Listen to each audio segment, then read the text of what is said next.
Hello, and thank you for choosing to participate in this update of work by one of TESOL's recent ad hoc committees, that of the Diverse Voices Task Force.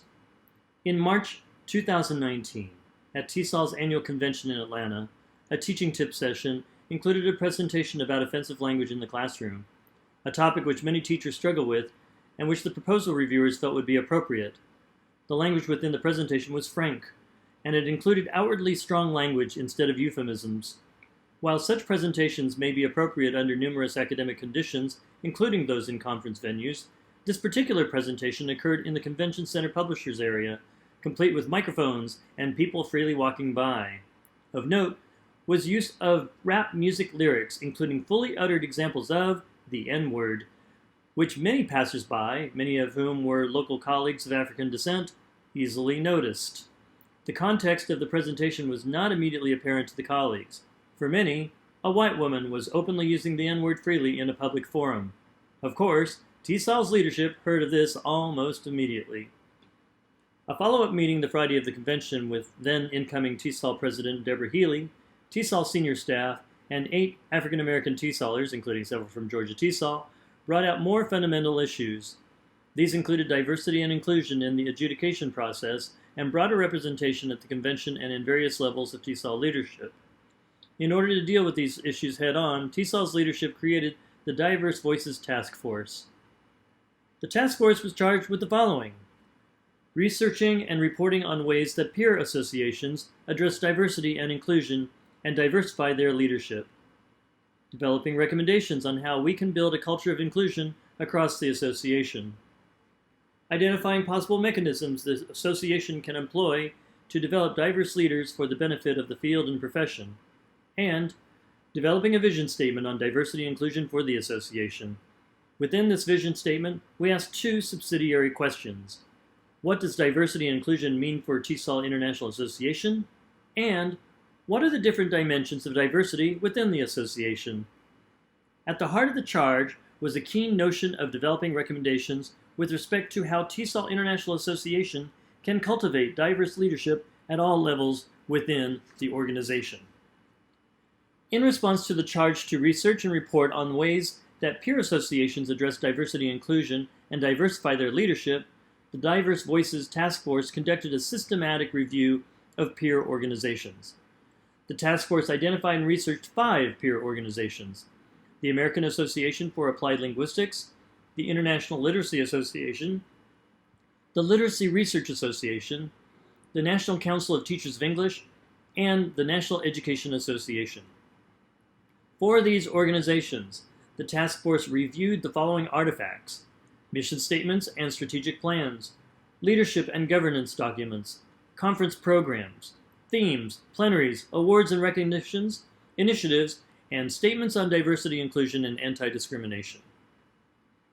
Based on this research, we have identified 4 strategic areas in which TESOL International Association can enhance diversity and inclusion within the organization.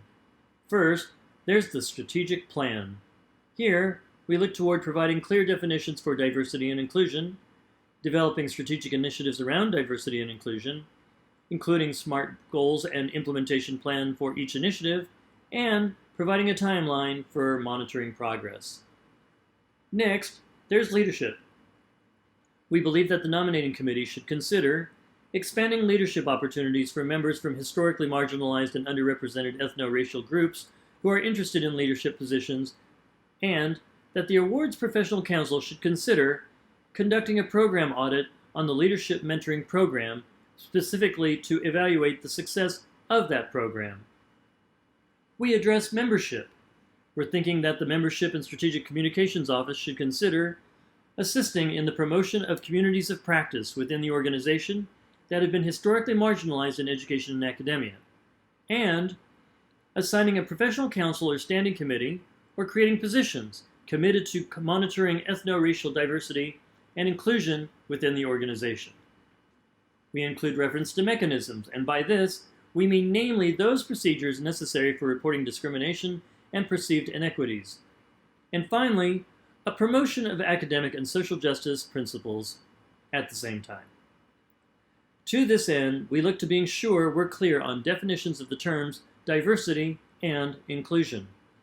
The definitions of both of these words connote a gathering of disparate groups and individuals. It's clear that TESOL is comprised of people from seemingly innumerable backgrounds and needs, different countries, cultures, ages, professional interests, experiences, objectives, and on and on. There is practically no disagreement that TESOL is, in fact, diverse.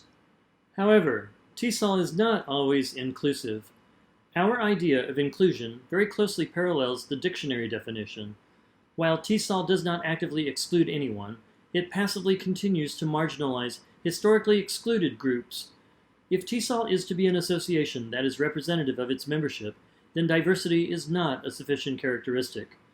In order to be truly representative of its membership in the different areas of the association, the task force feels that it needs to include historically underrepresented groups in the decision-making process and in the assignment of responsibility throughout the organization while fostering a sense of belonging. The different areas of the association are defined as its structure, for example, IS's core affiliates, products, like publications and standards, services, meaning grants, scholarships, LDPs, and so forth, activities, such as conventions, academies, symposia, and seminars, and leadership, namely the nominating committee, the board of directors, and professional councils. To make this happen, the task force asserts that TESOL must support diversity and inclusion at all levels. To this end, the task force has drafted 6 principles of diversity and inclusion based upon research from the like institutions and critically reflective discussions during Diverse Voice Task Force meetings from July 2019 through June 2020. Ultimately, the task force hopes that these principles can aid TESOL in reaching diversity and inclusion goals. They are the following.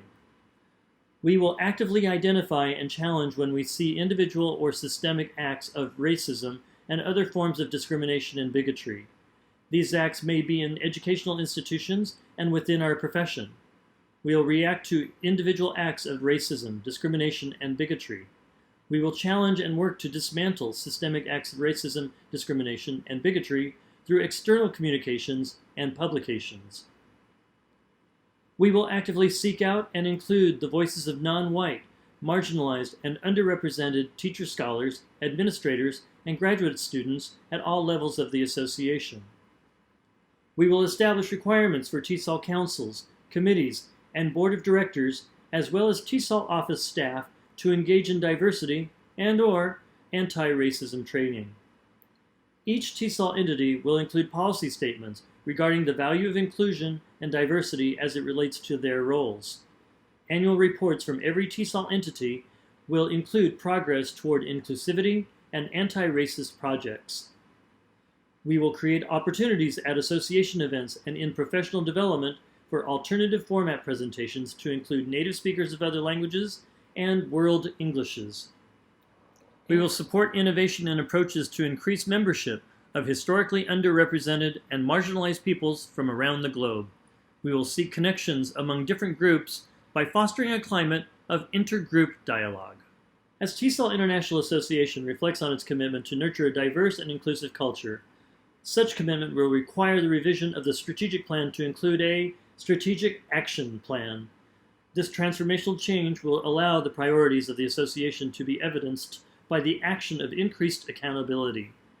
By increasing accountability and weaving diversity and inclusion into all aspects of the association, through the strategic action plan, the task force poses that TESOL International Association can begin to examine data that identify if strategic initiatives lead to a more diverse or inclusive environment. Further, by revising the TESOL Strategic Action Plan, the task force believes that the association can communicate that diversity and inclusion as a shared responsibility and as a reflection of the association's core belief system. As a result, the task force has composed several tentative recommendations for the TESOL Board of Directors to consider.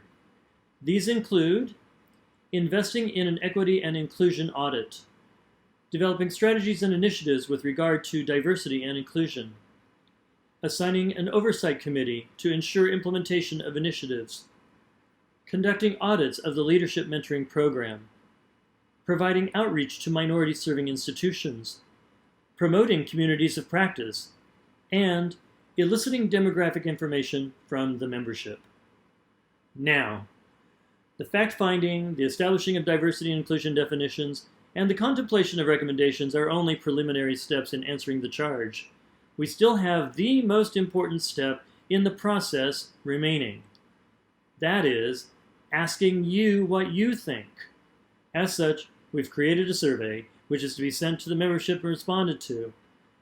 The survey isn't the smallest in the world, likely necessitating 15 to 20 minutes to complete, but it's similar to such surveys we've seen in other organizations and universities. All questions are optional, no personally identifying information will be part of the survey, and responses will be kept confidential. You should receive the survey on or around August the 10th. As mentioned, the task force has been in place for the better part of a year. The task force is made up of co-chairs Keisha Bryant and Eric Dwyer. Through the year, the task force has been composed of Arlene Costello, Luciana Gioliveda, Phoenicia Grant, Deborah Healy, Abdul Samad Humaydan, Sarah Kangas, Yasmin Romero, Mary Romney, and Federico Salas-Nardi. We also send huge thanks to our TESOL office coordinator, Rita Buckner. Thank you again for joining us for this presentation, and we really look forward to your contribution.